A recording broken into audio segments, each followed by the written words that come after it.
오늘은 창세기 2장 8절에서 17절을 보도록 하겠습니다. 생명나무와 선악과. 하나님이 흙으로 사람을 지으시고 생기를 불어넣으셨다는 것은 하나님이 사람에게 생기를 불어넣지 않으면 사람은 짐승에 불과하다는 것으로 심판받아 마땅한 자들이라는 뜻입니다. 그래서 하나님은 택하신 자신의 백성에게 생기를 불어넣어 하나님의 형상을 닮은 자로 만들어 주시려고 하는데 어떻게 만들어 가시는지를 말씀을 이어갑니다. 본문 8절부터 봅니다. 창세기 2장 8절. 여호와 하나님이 동방의 에덴에 동산을 창설하시고 그 지으신 사람을 거기 두시니라. 여기서 동산이라는 단어는 간이라는 히브리어로 울타리가 있는 정원을 말합니다. 이는 주인의 허락이 없이는 아무나 들어가지 못하는 곳을 말합니다. 그런데 흙으로 지음을 받은 사람에게 하나님이 생기를 불어 넣으심으로 에덴 동산에 거하는 자로 만들어 주어 에덴 동산에 두신 것입니다. 여러분도 잘 아시겠지만 하나님이 생명의 기운을 불어 넣어 주시는 것은 복음의 말씀을 보고 들을 때에 내 안에 계신 성령님이 말씀을 깨닫게 하여 마음판에 새겨 주심으로 믿음에 이르게 되는 것이 생기를 불어넣어 주시는 모습인 것입니다. 그래서 하나님은 타락할 수밖에 없는 사람에게 생명의 기운을 불어넣으셔서 하나님 나라로 인도하시기 위한 모형과 그림자로 사람이 거하는 동산 중앙에 생명나무와 선악과를 준비하신 것입니다. 본문 9절을 보도록 하겠습니다. 창세기 2장 9절. 여호와 하나님이 그 땅에 보기에 아름답고 먹기에 좋은 나무가 나게 하시니 동산 가운데에는 생명나무와 선악을 알게 하는 나무도 있더라. 이 말씀 때문에 한 번쯤은 하나님이 선악과를 만들지 않으셨으면 얼마나 좋았을까 하고 생각하셨을 것입니다. 하나님이 선악과를 만들지 않았으면 인류의 조상 아담과 하와가 타락하지 않았을 것이며 저와 여러분도 저주받은 땅에서 힘들게 살아가지 않아도 되기 때문일 것입니다. 마치 이 모습은 여호와 하나님이 아브라함에게 약속하실 때에 그의 후손들을 애굽으로 내려가지 않게 하시고 가나안 땅에서 번성하게 하시며 그 땅을 기업으로 주시면 되는데 굳이 애굽으로 내려가게 하시고 출애굽시켜 시내산에서 십계명과 제사 제도인 율법을 주시며 이것을 지켜야 한다고 명령하시며 광야에서 40년 동안 살게 하신 것과 동일한 것입니다. 하나님이 이렇게 하신 이유를 알 수 있는 출애굽기 23장 29절에서 30절을 보도록 하겠습니다. 출애굽기 23장 29절. 그러나 그 땅이 황폐하게 되므로 들 짐승이 번성하여 너희를 해할까 하여 1년 안에는 그들을 내 앞에서 쫓아내지 아니하고 내가 번성하여 그 땅을 기업으로 얻을 때까지 내가 그들을 내 앞에서 조금씩 쫓아내리라. 만약 가나안 땅의 족속을 단번에 몰아내시고 이스라엘 백성에게 기업을 주면 들 짐승이 번성할까 하여 한 번에 쫓아내지 않고 조금씩 쫓아내신다는 것입니다. 이스라엘 백성이 번성한다는 것은 복음을 깨닫는 것을 말합니다. 복음을 깨달아 믿음의 백성이 되어야 가나안 땅을 온전히 기업으로 받을 수 있다는 것입니다. 이 말씀을 통하여 이스라엘 백성들에게 율법을 주시고 광야 생활을 하게 하신 이유를 알게 되는 것이며 에덴 동산에 생명나무와 선악과를 만들어 놓으신 이유를 알게 되는 것입니다.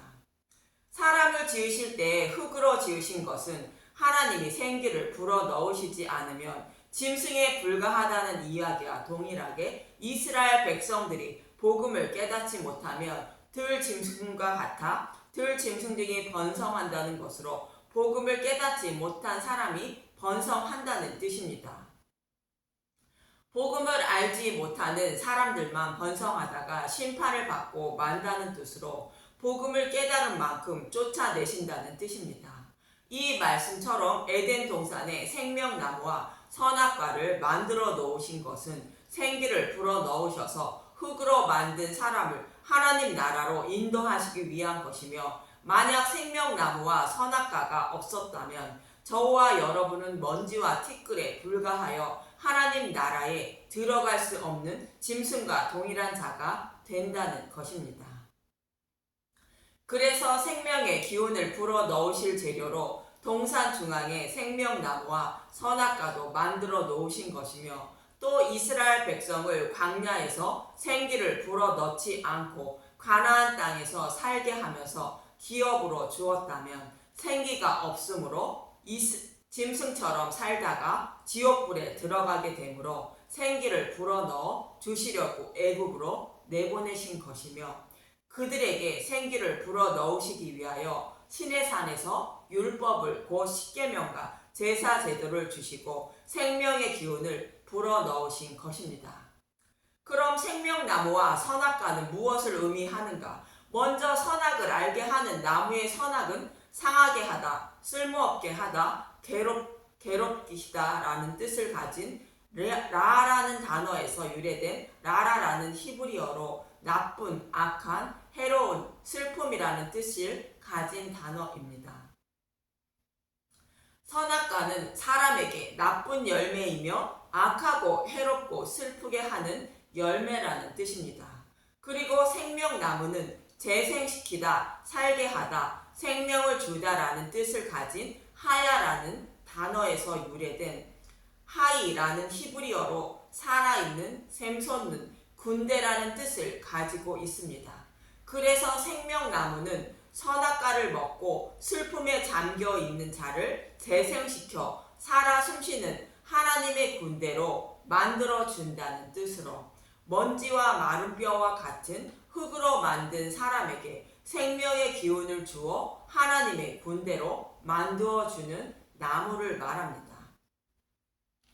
이처럼 먼지와 티끌에 불과한 하나님 백성에게 생명의 기운을 불어넣어 주셔서 하나님의 형상을 닮은 자로 만들어 주시려고 생명나무와 선악과를 준비하신 것입니다.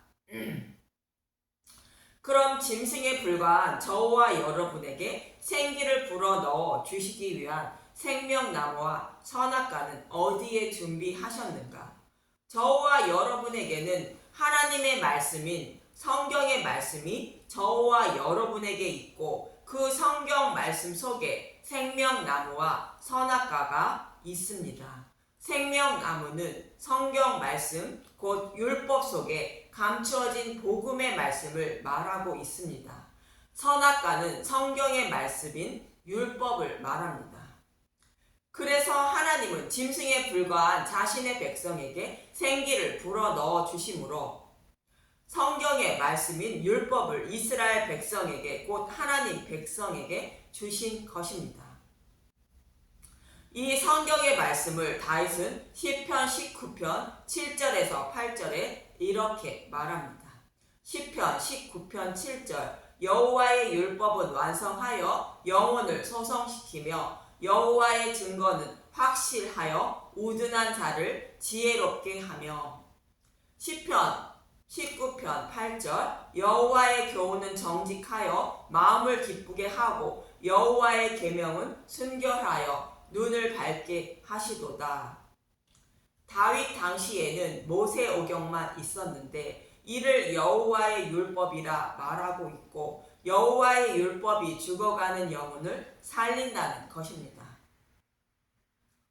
디모데후서 3장 15절, 또 어려서부터 성경을 알았나니 성경은 능히 너로 하여금 그리스도 예수 안에 있는 믿음으로 말미암아 구원에 이르는 지혜가 있게 하느니라.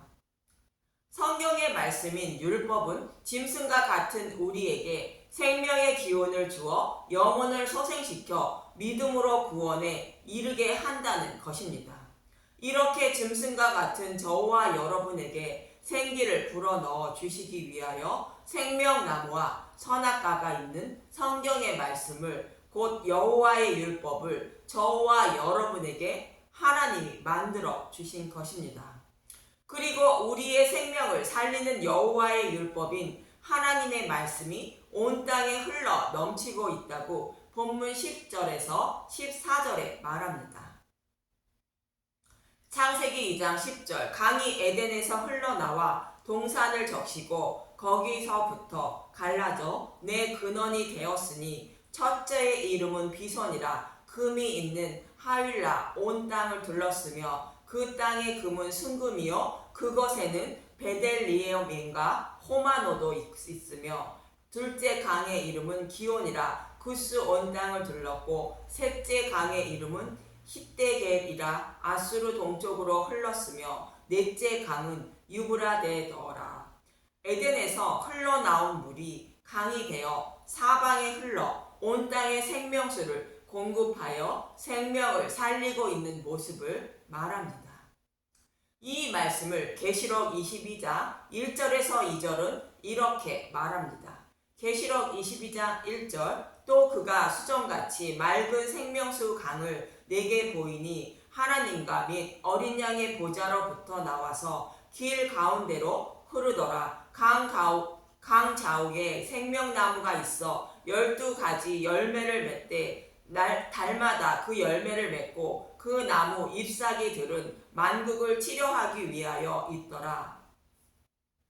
하나님과 및 어린 양의 보좌로부터 생명수가 흘러나와 강이 되고 강 좌우에 생명나무가 있고 12가지 열매를 맺으며 그 나무 잎사귀들은 만국을 치료한다고 합니다. 여기서 생명나무와 12가지는 나는 포도나무요 너희는 가지라 하는 말씀과 같이 예수님이라는 생명나무에 붙어있는 12지파인 하나님 백성을 말합니다. 영원한 생명에 참여하게 된 믿음의 열매를 맺은 하나님 백성을 말합니다.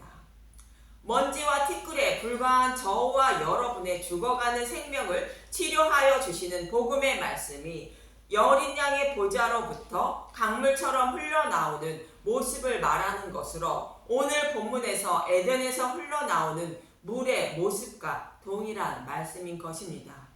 또 이 모습과 동일한 말씀을 하고 있는 에스겔서 47장 1절에서 12절을 보도록 하겠습니다. 에스겔서 47장 1절 성전에서 나오는 물 그가 나를 데리고 성전문에 이르시니 성전의 앞면이 동쪽을 향하였는데 그 문지방 밑에서 물이 나와 동쪽으로 흐르다가 성전 오른쪽 제단 남쪽으로 흘러내리더라. 성전 문 지방에서 흘러나온다는 것은 성소에서 흘러나와 십자가를 상징하는 번제단에서 남쪽으로 흘러내린다는 것으로 하나님과 어린 양의 보좌로부터 흐르는 물을 말합니다. 에스겔서 47장 2절 그가 또 나를 데리고 북문으로 나가서 바깥 길로 꺾여 동쪽을 향한 바깥문에 이르시기로 본즉 물이 그 오른쪽에서 스며 나오더라. 그 사람이 손에 줄을 잡고 동쪽으로 나아가며 천적을 측량한 후에 내게 그물을 건너게 하시니 물이 발목에 오르더니 다시 천적을 측량하고 내게 물을 건너게 하시니 물이 무릎에 오르고 다시 천적을 측량하고 내게 물을 건너게 하시니 물이 허리에 오르고 다시 천적을 측량하시니 물이 내가 건너지 못할 강이 된지라. 그 물이 가득하여 헤엄칠 만한 물이요 사람이 능히 건너지 못할 강이더라. 생명수인 복음의 말씀이 하나님과 어린 양의 보좌에서 흘러나와 강물이 되었다는 것입니다. 에스겔서 47장 6절 그가 내게 이르시되 인자야 내가 이것을 보았느냐 하시고 나를 인도하여 강가로 돌아가게 하시기로 내가 돌아가니 강 우편에 나무가 심이 많더라. 그가 내게 이르시되 이 물이 동쪽으로 향하여 흘러 아라바로 내려가서 바다에 이르니 이 흘러내리는 물로 그 바다의 물이 되살아나리라. 이 강물이 이르는 곳마다 번성하는 모든 생물이 살고 또 고기가 심이 많으리니 이 물이 흘러 들어가므로 바닷물이 되살아나겠고 이 강이 흐르는 각 처의 모든 것이 살 것이며 허물로 죽었던 하나님의 백성이 흙으로 만든 짐승에 불과한 하나님의 백성이 하나님 보좌로부터 흘러나오는 생명수인 복음의 말씀을 먹고 살아나 번성한 모습을 말합니다. 에스겔서 47장 10절 또 이 강가에 어부가 살 것이니 엔게디에서부터 에네글라임까지 금을 치는 곳이 될 것이라. 그 고기가 각기 종류를 따라 큰 바다의 고기같이 심이 많으려니와. 어부가 있다는 것은 십자가 복음을 전하는 자들이 있게 된다는 것입니다. 복음을 전해 듣고 구원받은 하나님 백성이 힘이 많게 된다는 것으로 아브라함에게 약속하신 대로 천하 만민을 복음으로 구원하심을 말합니다. 에스겔서 47장 11절 그 진펄과 개펄은 되살아나지 못하고 소금 땅이 될 것이며, 진펄과 개펄은 복음 전도자가 전하는 복음의 말씀을 받아들이지 않는 자들을 말합니다. 그들은 생명을 살리지 못한다는 것입니다. 에스겔서 47장 12절 강 좌우 가에 있는 각종 나무 각종 먹을 과실나무가 자라서 그 잎이 시들지 아니하며 열매가 끊이지 아니하고 달마다 새 열매를 맺으리니 그 물이 성소를 통하여 나옴이라. 그 열매는 먹을 만하고 그 잎사귀는 약 재료가 되리라. 계시록의 말씀과 동일한 말씀으로 하나님 보좌로부터 흘러나온 복음의 말씀은 죽어가는 저와 여러분의 생명을 살릴 치료제가 된다는 것입니다. 에스겔서 47장의 말씀과 계시록의 말씀처럼 에덴에서 흘러나오는 물은 어린 양의 보좌로부터 흘러나오는 십자가 복음을 상징하는 물로 흙에 불과하여 짐승과 같은 자들에게 생명의 기운을 불어넣어 하나님 나라에 거하는 자로 만들어 주기에 부족함이 없고 온 땅에 흘러 넘친다는 것으로 온 땅에 복음이 전해져 하나님 백성을 모두 구원하실 것임을 말하고 있는 것입니다. 이 말씀과 같이 생명수가 온 땅의 강물과 같이 흐르게 하시기 위하여 예수님은 십자가에서 죽으시고 부활하셔서 제자들에게 복음을 깨닫게 하시고 땅끝까지 복음을 전하게 하셨던 것입니다. 사도행전 1장 8절 오직 성령이 너희에게 임하시면 너희가 권능을 받고 예루살렘과 온 유대와 사마리아와 땅끝까지 이르러 내 증인이 되리라 하시리라. 땅끝까지 복음을 전하는 모습을 본문 15절에 이렇게 말하는 것입니다. 창세기 2장 15절 여호와 하나님이 그 사람을 이끌어 에덴 동산에 두어 그것을 경작하며 지키게 하시고 흙으로 사람을 만드시기 전에는 땅을 갈 사람이 없다고 하더니 흙으로 사람을 만드시고 그 사람에게 생기를 불어넣으시고 땅을 경작하여 지키게 하셨다는 것입니다. 땅을 경작한다는 것은 또 다른 하나님 백성에게 생기를 불어넣어 주시기 위하여 복음을 전하는 모습을 말하는 것으로 복음을 먼저 깨달은 사람이 복음을 전하는 모습인 것입니다.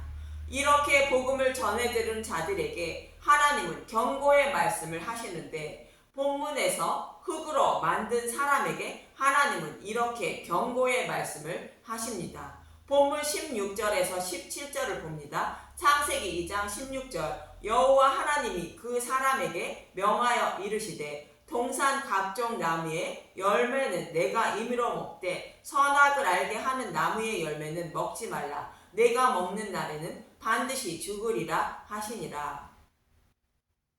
선악과를 먹으면 반드시 죽는다는 것입니다. 반드시 죽는다는 것에 반드시도 무트라는 단어이고 죽는다는 것도 무트라는 히브리어로 우리말로 번역하면 반드시 죽는다고 번역해 놓은 것인데 죽고 또 죽는다는 뜻입니다. 육신이 죽고 심판의 몸으로 부활하여 영원한 죽음인 지옥불의 고통을 받게 된다는 뜻입니다. 그리고 앞에서 말씀드린 것처럼 하나님은 저와 여러분에게도 생명나무와 선악과를 주셨는데 하나님의 말씀인 성경의 말씀 속에 생명나무와 선악과가 있다고 말씀드렸습니다. 선악과는 성경의 말씀인 율법을 말하고 생명나무는 율법 속에 감추어진 십자가 복음을 말한다고 말씀드렸습니다. 그래서 율법 속에 감추어진 생명나무인 복음의 말씀을 먹지 않고 선악과인 율법을 먹게 되면 지옥불에 들어가게 된다고 경고하시는 말씀으로 선악을 알게 하는 나무의 열매를 먹으면 반드시 죽는다고 말씀하고 있는 것입니다. 이 경고의 말씀에도 유대인들은 생명나무인 예수님을 곧 복음을 배척하고 선악과인 율법을 먹고 가르치므로 예수님은 이들을 독사의 자식들이라 말씀하고 있는 것입니다. 하와를 유혹한 뱀과 동일하다는 것으로 율법 속에 감추어진 복음을 찾아 전하지 않는다면 생명을 죽이는 독사와 같다는 것입니다. 사도 바울은 유대인들이 성경의 말씀을 볼 때 수건이 덮여 있는 말씀을 예수님으로 벗겨서 보지 않으므로 하나님께 열심은 있으나 올바른 지식을 따르지 않았다고 말하고 있는 것입니다. 고린도후서 3장 14절에서 16절을 보면 고린도후서 3장 14절 그러나 그들의 마음이 완고하여 오늘까지도 구약을 읽을 때 그 수건이 벗겨지지 아니하고 있으니 그 수건은 그리스도 안에서 없어질 것이라. 오늘까지 모세의 글을 읽을 때에 수건이 그 마음을 덮었도다. 그러나 언제든지 주께로 돌아가면 그 수건이 벗겨지리라. 그렇습니다. 하나님은 저와 여러분에게 성경의 말씀을 주셨습니다. 그 말씀 속에는 생명나무와 선악과인 복음과 율법이 있다는 것입니다. 생명나무인 복음의 말씀은 두루 도는 불칼을 가진 그룹들이 지키고 있으므로 찾지 못하는 것처럼 복음의 말씀은 율법 속에 숨겨져 있습니다. 그 숨겨진 복음은 생명나무의 열매는 십자가에서 휘장을 열어주신 예수님을 통해서만 먹을 수 있는 것입니다. 이 모습을 사도 바울은 수건이 그 마음을 덮었다고 말하는 것으로 예수님이 그 수건을 벗겨주시면 생명나무인 복음의 말씀을 먹을 수 있다는 것입니다. 그래서 주께로 돌아가 수건을 벗겨달라고 간절히 구하며 살아가는 저와 여러분이 되시길 기도합니다. 감사합니다.